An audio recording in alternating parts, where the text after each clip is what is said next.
Bismillahirrahmanirrahim. Assalamu alaikum students. My name is Abdurrahman and I'm teaching you biology. Students, from this session we are going to study about the evolution, Irtika के अमल की जो तफसीलात वगैरह हैं और specially जो हम रिलेट करते हैं इसको विद डार्विनिज्म और नेचुरल सिलेक्शन, इस पर्सपेक्टिव के लिहाज से आपके सिलेबस को कवर करेंगे। इंट्रोडक्शन से आगाज करते हैं, डिटेल्स बोर्ड पे देखते हैं। ऑलराइट स्टूडेंट्स, एवोल्यूशन, इर्तिका का अमल, बुनियादी तौर पे हमने इसको एक कंट्रोवर्सी बना लिया हुआ है क्योंकि कुछ पॉइंट्स जो ओरिजिन ऑफ स्पीशीज के हैं according to the Darwinism, they have a conflict. वो कहीं ना कहीं आके हमारे रिलीजियस आइडियाज के साथ और बाकी किताबों के रिलीजियस आइडियाज के साथ कहीं ना कहीं कॉन्ट्राडिक्ट कर जाते हैं। लेकिन अगर हम कंसेप्चुअली समझना चाहें स्टूडेंट्स, तो evolution is occurring all around us, alright, even के विद इन आवरसेल्व्स। आप लोग ये देखें कि हमारे पास जो मेडिसिन है या फार्मास्यूटिकल कंपनीज की अगर हम बात करते हैं तो हम first generation, second generation, third generation antibiotics का जिक्र करते हैं। इसका मतलब ये है कि भाई आपकी बॉडी के अंदर रहते हुए जो जरासीम है वो भी वक्त गुजरने के साथ साथ अपने आप को रेजिस्टेंट बना लेते हैं और उन पे एंटीबायोटिक्स का असर खत्म हो जाता है। फिर हमें नई दवाई बनानी पड़ती है, फिर उसके बाद कोई और जनरेशन बनानी पड़ती है। तो इसका मतलब ये हुआ कि the microbes inside the bodies of the living organisms and other plants, they are evolving with the passage of time. All right? तो evolution हमारे इर्द गिर्द हो रही है। अगर हम इसको बड़े पैमाने पे देखना चाहें तो एक तो evolution वो है जो हमें अपने environment के अंदर या abiotic objects में नजर आती है। All right? दूसरी जो evolution है उसको हम कहते हैं organic evolution, जो बुनियादी तौर पे हमारे सारे का सारा टॉपिक है जिसपे हमने फोकस करना है कि how the life started. All right? बुनियादी तौर पे ये सारे सवालात ऐसे हैं कि जो हर जी शऊर के जहन में आते हैं कि क्या हम पहले से ही इस प्लेनेट के ऊपर मौजूद थे, क्या हमारा ये प्लेनेट किसी और प्लेनेट से सेपरेट होके बना हुआ है, या जो बिग बैंग थ्योरी के अकॉर्डिंग सूरज का हिस्सा था बाद में टुकड़े टुकड़े होके और स्पेस में घूमना शुरू हो गए और सोलर सिस्टम बन गया। इन तमाम सवालात का बुनियादी तौर पे जो जवाब है, it is present inside the study of the evolution. All right, students, हम बुनियादी तौर पे जो बात करेंगे it will be only about the organic evolution. All right, students, define अगर हम करना चाहें, we can define it, the process that have transformed life on earth from its earliest forms to the vast diversity that we observe today. अब इससे क्या मुराद है? सबसे पहले नंबर पे तो साइंसदानों का ये ख्याल है कि कोई एक ऐसा जानदार था जिसको हम आर्किया या आर्कियोबैक्टीरिया के साथ रिलेट करते हैं, जिसका ओरिजिन जो है that was the origin of life. अब वो जो ओरिजिन ऑफ लाइफ है उससे फिर आगे डिफरेंट लाइफ फॉर्म्स इवॉल्व हुई हैं, यानी कि आर्किया से फिर फर्दर प्रोकैरिया और प्रोकैरिया से फिर यूकैरिया और उसके अंदर फिर ऑटोट्रॉफ्स और हेटेरोट्रॉफ्स वगैरह को डिफरेंशिएट करते चले जाएं तो हमारे पास एक बड़ा ट्री बन जाता है जिसके अंदर हम मौजूदा दौर के तमाम किंगडम्स वगैरह और फिर फर्दर उनके फाइला को शामिल कर लेते हैं। ऑलराइट स्टूडेंट्स, तो ये बुनियादी तौर पे हमें क्या बता रहा है कि आगाज में कहीं एक ही जैसे इंसेस्टर्स मौजूद थे, आहिस्ता आहिस्ता वक्त गुजरता गया, एनवायरमेंटल इन्फ्लुएंसेस आते गए और फिर जानदार इवॉल्व करते चले गए। यूनिसेलुलर ऑर्गेनिज्म से मल्टीसेलुलर ऑर्गेनाइजेशन की तरफ आए, फिर सिंपल मल्टीसेलुलर ऑर्गेनाइजेशन से कम्प्लेक्स मल्टीसेलुलर ऑर्गेनाइजेशन की तरफ आए और फिर अल्टीमेटली अशरफुल मखलूकात तक ये ऑर्गेनाइजेशन पहुंच गई। This is basically the evolution. Alright, फिर अगर एक जुमले की डेफिनेशन हम लिखना चाहें, मैंने यहाँ पे एडिशनल डेफिनेशंस ऐड की हैं ताकि आपका कंसेप्ट ज्यादा स्ट्रांग हो सके। Change in characters of a species over the several generations. अब इस चीज को स्टूडेंट्स अगर हम अंडरस्टैंड करें सिर्फ ह्यूमन एवोल्यूशन के एतबार से, तो हम उस बहस में नहीं पढ़ते कि हम किस तरह के ऑर्गेनिज्म से इवॉल्व हुए हैं, लेकिन क्या हम ये कह सकते हैं कि जो हमारे मौजूदा सहूलियात या मौजूदा लाइफस्टाइल्स हैं, क्या आज से 200, 300, 400 साल पहले भी हम इसी तरह सरवाइव कर रहे थे? तो इसका जवाब हमेशा नहीं में आता है। तो इसका मतलब क्या है कि क्या एवोल्यूशन नहीं हुई? We have evolve with the passage of time. Alright, फिर और तो और जो एक बड़ा कंसेप्ट हमारे जहन में है कि अगर अल्लाह ताला ने भी आदम अलैहिस्सलाम को और हव्वा को एक पेयर की फॉर्म में पैदा किया, तो उसके बाद जो डिसेंड होने वाले ह्यूमंस हैं उनके अंदर बहुत ज्यादा डाइवर्सिटीज हमें नजर आती हैं। तो इसका मतलब ये हुआ कि एडेप्टेशंस और सेट ऑफ कैरेक्टरिस्टिक्स जो हैं वो आहिस्ता आहिस्ता तब्दील होते रहते हैं और survival of the fittest organism की तरफ चले जाते हैं। सो एवोल्यूशन डज एग्जिस्ट। फिर इसके बाद change in the heritable characteristics of biological populations over successive generations. अब ये चीज समझने से ताल्लुक रखती है स्टूडेंट्स। किस तरह से समझने से ताल्लुक रखती है कि यहाँ पे हम दो चीजें लिख रहे हैं कि एक तो बायोलॉजिकल एवोल्यूशन की बात कर रहे हैं, दूसरे नंबर पे हम क्या कह रहे हैं कि यहाँ पे इनहेरिटेंस भी चल रही है और इनहेरिटेंस पॉपुलेशंस वगैरह के अंदर हो रही है। तो अगर हम इसको आसान तरीन मिसाल से समझना चाहें तो आप लोग इमेजिन करें कि किसी एक जगह पे मॉथ यानी कि पतंगे रहा करते थे और उन पतंगों का कलर जो है वो पीले रंग के परों पे मुश्तमिल था। अब जो उनके पर थे अगर वो तितली नुमा पर यानी कि पीले या ऑरेंज सा ब्लेंड नजर आता हो तो वो जिस जगह पे एग्जिस्ट कर रहे थे वहां पे उनकी पॉपुलेशन आहिस्ता आहिस्ता आहिस्ता बढ़ती चली गई और फिर किसी रोज वहां पे कोई प्रीडेटरी बर्ड आ गया कि जो उन मॉथ्स को खा सकता था। ऑलराइट, इसी दौरान ऐसा हुआ कि उन मॉथ्स के अंदर कोई म्यूटेशन हो गई, कोई छोटी सी बायोलॉजिकल तब्दीली जिसकी वजह से उनकी जो फिनोटाइप थी, जो एक्सप्रेशन था of the colour of the wings, वो आहिस्ता आहिस्ता आहिस्ता फिनोटाइप तब्दील होके तो ब्लेंड हो गई वुडन कलर की तरह की। ऑलराइट, अब क्या हुआ कि जब ये वुडन कलर वाले ऑफस्प्रिंग्स पैदा हुए तो जो पुरानी जनरेशन थी वो तो हमें येलोइश या वो ऑरेंज कलर की ह्यू वाली नजर आ रही थी, लेकिन वक्त गुजरने के साथ साथ जब इनके बच्चे जो कि ब्राउन कलर के पैदा होने शुरू हुए या वुडन टेक्सचर वाले विंग्स जिनके ऊपर मौजूद थे, उन बच्चों को प्रीडेटर्स देख ही नहीं पा रहे थे। तो उसकी वजह से क्या हुआ कि जो पेरेंट्स या पुरानी जनरेशन थी उनको तो चुन चुन के वो परिंदे खत्म कर देते हैं, लेकिन फिर जो नई जनरेशन है चूंकि वो कैमोफ्लेज हुई है, वो नजर ही नहीं आ रही प्रेडेटर्स को, तो इस वजह से फिर अगली आबादी में जो इजाफा होगा वो उन्हीं मॉथ्स का होगा कि जो प्रेडेटर से बच चुके हुए हैं। तो ये क्या है, it is a change and then it is inherited, और फिर उसके बाद क्या हुआ है, एक पूरी पॉपुलेशन डेवलप होना शुरू हो गई है। तो इसी तरह बाज़ औक़ात ये चेंजेस जो हैं बहुत ज्यादा कंस्ट्रक्टिव होती हैं, बाज़ औक़ात ये चेंजेस डिस्ट्रक्टिव होके सिंड्रोम्स या डिजीजेस की फॉर्म में भी नजर आ सकती हैं। तो बुनियादी तौर पे एवोल्यूशन जो है वो लिविंग ऑर्गेनिजम्स के इंटरनल जेनेटिक मेकअप्स और एनवायरमेंटल इन्फ्लुएंसेस का कॉम्बिनेशन है, अगर इसको हम आसान अंदाज से समझना चाहें। ऑलराइट स्टूडेंट्स, फिर उसके बाद दो बड़े कंसेप्ट्स डिस्कस किए जाते हैं अबाउट द एवोल्यूशन। आपके लिए बहुत ही इंपॉर्टेंट शॉर्ट क्वेश्चन है, ये कंसेप्ट्स कौन कौन से हैं इनको भी देखते हैं।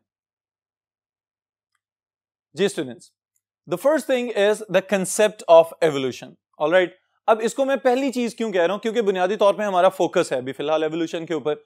एक तो ये पुराने फिलोसॉफिकल आइडियाज पे मुश्तमिल है, और कंसेप्ट ऑफ एवोल्यूशन है क्या बुनियादी तौर पे, अगर हम इसको समझना चाहें तो we can define it idea that organisms might evolve through time with one type of organism giving rise to another type of organism। ये फिर हम उसी तरफ आ रहे हैं कि कहीं कोई सिंपलेस्ट लाइफ फॉर्म मौजूद थी, उस सिंपल लाइफ फॉर्म ने फिर न्यूक्लिएटेड ऑर्गेनिजम्स पैदा किए या सेल्स पैदा किए, फिर वहां से स्पॉन्जेस या पैराजोआ की तरह के ऑर्गेनिजम्स डेवलप होना शुरू हुए या इवॉल्व हुए, और फिर पैराजोआ से फर्दर मेटाजोआ और यू मेटाजोआ डेवलप हो गए। तो ये जो ऑर्गेनाइजेशनल बूम मिल रहा है, इस चीज को हम कहते हैं this is the concept of evolution. और यहां पे स्टूडेंट्स में ये बात क्लियर करता चलूं कि हम जब भी एवोल्यूशन डिस्कस करते हैं तो डार्विन को हमेशा अथॉरिटी समझा जाता है। क्यों डार्विन को हम हमेशा अथॉरिटी समझते हैं, क्योंकि डार्विन वो पहला शख्स था कि जिसने एवोल्यूशन के आइडियाज को प्रॉपर लॉजिक्स के साथ और दलाइल के साथ एक्सप्लेन करना शुरू किया कि अगर कोई एक स्पीशीज दूसरी स्पीशीज में तब्दील होती हुई नजर आ रही है तो उसके साथ छोटी छोटी तब्दीलियां भी अटैच्ड हैं। बिल्कुल उसी तरह के जैसे इसने अपना गैलापागोस आइलैंड्स वाला सफर किया था, तो वहां पे इसको टर्टल्स की मुख्तलिफ इकसाम नजर आई, फिर इसको फिंचेस वगैरह छोटे छोटे परिंदे नजर आए, और उसके अंदर प्रॉपर एक रेंज ऑफ कंटिन्यूअस वेरिएशन नजर आई। तो इसने कहा भाई यही एडेप्टेशंस हैं जो आहिस्ता आहिस्ता आहिस्ता वकूअ पजीर होती रहती हैं और अल्टीमेटली एक जानदार मुकम्मल तौर पे एक डिफरेंट जानदार में तब्दील हो जाता है। तो this was the concept of origin of species, और इसी चीज को हम क्या कहते हैं कि this is the concept of natural selection as well. Alright students, अब इसको अगर हम समझें तो ये क्या है, एक कदीम आइडिया है और अरस्तु के जमाने से चलता चला आ रहा था। फिर उसके बाद जो दूसरी चीज हमारे पास है दैट इज कंसेप्ट और थ्योरी ऑफ स्पेशल क्रिएशन। अब स्टूडेंट्स ये वाला कंसेप्ट हमें पसंद आ जाता है। क्यों पसंद आ जाता है, क्योंकि हमारी ये बहुत ज्यादा जो रिलीजियस एस्पेक्ट्स हैं उनके साथ सिंक हुआ है, सिंक्रोनाइज्ड है। बुनियादी तौर पे ये कहा जाता है कि ये वाला कंसेप्ट दिया ही इस बुनियाद पे गया कि इस्लाम और उसके साथ साथ क्रिश्चियनिटी और बाकी जो मजाहिब हैं उनके अंदर डिवाइन क्रिएशन पे बिलीफ है सबका, कि जो भी चीज है वो अल्लाह ताला की तरफ से ही है। तो बुनियादी तौर पे ये जो कंसेप्ट है या इसके जो फॉलोअर्स हैं उनका क्या कहना है, इसको भी समझ लें। All living things came into existence in their present forms, especially and specifically created by nature. अब यहां पे नेचर का लफ्ज इस्तेमाल किया गया है, अल्टीमेटली इसका मतलब ऑलमाइटी अल्लाह ताला है। अब स्टूडेंट्स, इसको अगर हम समझना चाहें तो ये कंसेप्ट क्या कहता है कि जो भी जानदार हमें जमीन के ऊपर नजर आ रहे हैं उसमें एनिमल्स भी हैं, उसमें प्लांट्स भी हैं, उसमें माइक्रो ऑर्गेनिजम्स वगैरह, एल्गी, फंजाई और बैक्टीरिया, वायरसेस वगैरह भी मौजूद हैं। According to this concept, all living organisms have been created in their present forms. जिस तरह का जो नजर आ रहा है उसको अल्लाह ताला ने बुनियादी तौर पे ऐसा ही बनाया हुआ है।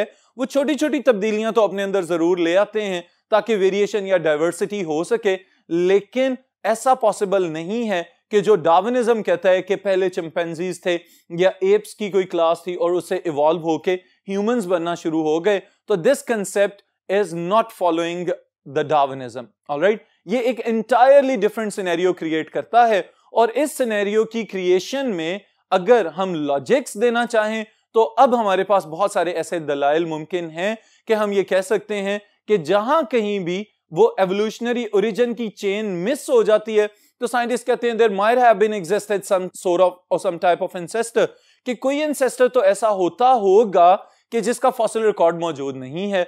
तो हमारे पास लॉजिक्स क्या आ जाती हैं कि भाई उससे पुराने फॉसिल्स मौजूद हैं, उससे अगले ऑर्गेनिजम्स या डिसेंडेंट्स मौजूद हैं, तो दरमियान वाले भी होने चाहिए थे। लेकिन जब पता चलता है कि उसकी पेडिग्री या उसकी जो लाइनेज है उसमें कोई ना कोई एक एंसेस्टर ही मिसिंग है, तो यहां से आके फिर इस कंसेप्ट को ज्यादा तकवीयत और स्ट्रेंथ मिलती है कि ऐसा हो भी सकता है कि अगर हम एजम्पशंस पे चल रहे हैं तो यह भी मुमकिन है कि दरमियान में कुछ हो ही ना, वही जानदार जो पहले मौजूद थे वो खत्म हो गए और उसके बाद जो बाद में आने वाले हैं उनको स्पेशली क्रिएट ही इस तरह से किया गया हो। तो जो थ्योरी ऑफ स्पेशल क्रिएशन है ये बुनियादी तौर पे हमारी फजीलत को बढ़ा देती है कि अल्लाह ताला ने इंसान को इंसान ही बनाया हुआ है और यही अशरफुल मखलूकात हैं। और तो और जो साइंटिस्ट कहते हैं, स्पेशली डार्विनिज्म के फॉलोअर्स हैं, वो कहते हैं कि कोई एक एंसेस्टर था जस्ट लाइक द वेरानॉप, या कोई लंबी सी चुचुंदर की तरह श्रीयू या मोल जिसको हम कहते हैं उसकी तरह का कोई एंसेस्टर था और उससे बाद में आने वाले सारे मैमल्स इवॉल्व हुए हैं। तो यहां पे भी अगर हम देखना चाहें तो मैमल्स में सबसे बड़ा मैमल जो कि एलिफेंट हमें नजर आता है, क्या ये पॉसिबल है कि चूहे के साइज जितना एंसेस्टर हो लेकिन उसका डिसेंडेंट जो है वो तो बहुत ही बड़ा और हाथी की तरह का हो जाए? तो इस तरह के सवालिया निशानात की वजह से हमें थ्योरी ऑफ स्पेशल क्रिएशन पहले की निस्बत या पुराने कंसेप्ट की निस्बत थोड़ी सी बेहतर लगना शुरू हो जाती है। ऑलराइट स्टूडेंट्स, बहरहाल जो हमारा सिलेबस है उसके अंदर डार्विनिज्म को ही ज्यादा तरजीह दी जाएगी। आप लोगों ने शॉर्ट क्वेश्चंस और लॉन्ग क्वेश्चंस भी तैयार करने हैं। तो पहली चीज इसमें एमसीक्यूज के हवाले say that is the contribution of different scientist, और इसको हम स्टडी किस लिहाज से करें कि जो डार्विनिज्म को मजीद सपोर्ट करने के लिए जो जो स्टडीज की गई। ऑलराइट जी स्टूडेंट्स, अब यहां पे अगर हम देखें तो हमें पता चलता है कि different scientist have different contributions.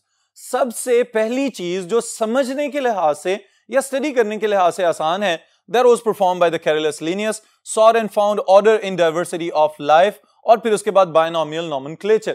अब ये वाली चीज किसी भी जगह पे डेटा को ऑर्गेनाइज करने के लिए सबसे ज्यादा अहम होती है।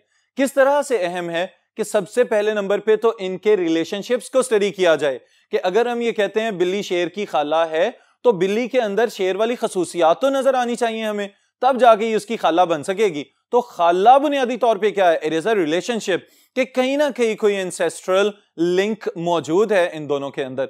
तो ये वाली चीज जो है ये डेवलप करने का आगाज कैरोलस लिनियस ने किया, और फिर उसमें जो मजीद एडिशन इसने की वो स्टूडेंट्स क्या है, अगर आप लोगों को याद हो तो जो हम डिवीजन के लिए हायरार्की डेवलप करते होते हैं, किंगडम, डिवीजन और phylum, then class, then order, then family, then genus और फिर उसके बाद स्पीशीज।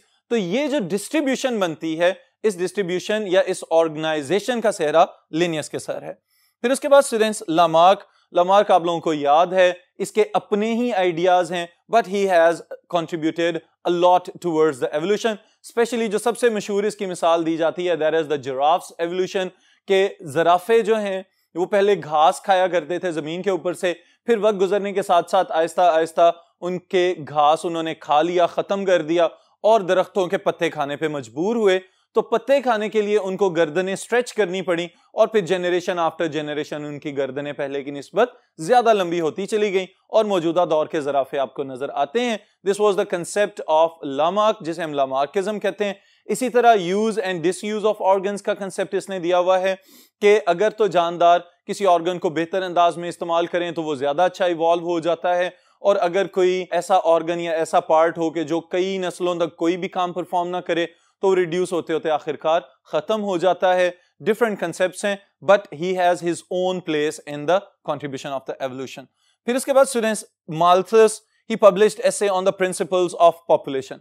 अब अगर हम इसकी स्टडीज की बात करें तो जो प्रिंसिपल्स ऑफ पॉपुलेशन है, चूंकि हमने जो एवोल्यूशन को डिफाइन किया उसके अंदर हमने क्या कहा है कि इनहेरिटेंस हो रही है populations of the living organisms के अंदर।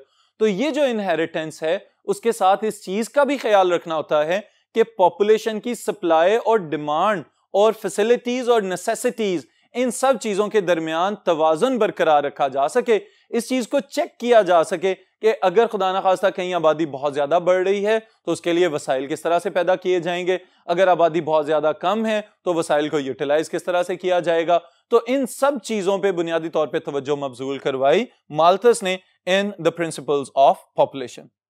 Then is the contribution of Cuvier, contributed to paleontology. आप लोगों को याद होना चाहिए, paleontology is the study of fossils, और fossils of plants हों तो paleobotany, fossils of animals हों तो paleozoology, और evolution का एक बहुत ही strong evidence है fossil record, तो इस लिहाज से इसका contribution भी काबिल जिक्र है। Explained Earth's history by catastrophism. अब ये वाली चीज जो है स्टूडेंट्स, ये समझने से ताल्लुक रखती है। इसमें इसका ये ख्याल था कि बुनियादी तौर पे जब कहीं भी किसी जगह पे इर्तकाई अमल होना होता है तो नेचर किसी ना किसी कुदरती आफत के थ्रू ऑपरेट करती है और फिर सारी चीजों को बैलेंस कर दिया जाता है। मसलन इसका ये ख्याल था कि खुदा न खास्ता किसी जगह पे अगर पॉपुलेशंस बहुत ज्यादा बढ़ना शुरू हो गई हैं तो वहां पे फेमीन्स यानी कि कहत साली आ जाती है, वहां पे जलजले आ सकते हैं, वहां पे सैलाब आ सकते हैं और उसके जरिए नेचर फिर से बैलेंस क्रिएट कर देती है। तो this was one of the factors that was discussed by Cuvier.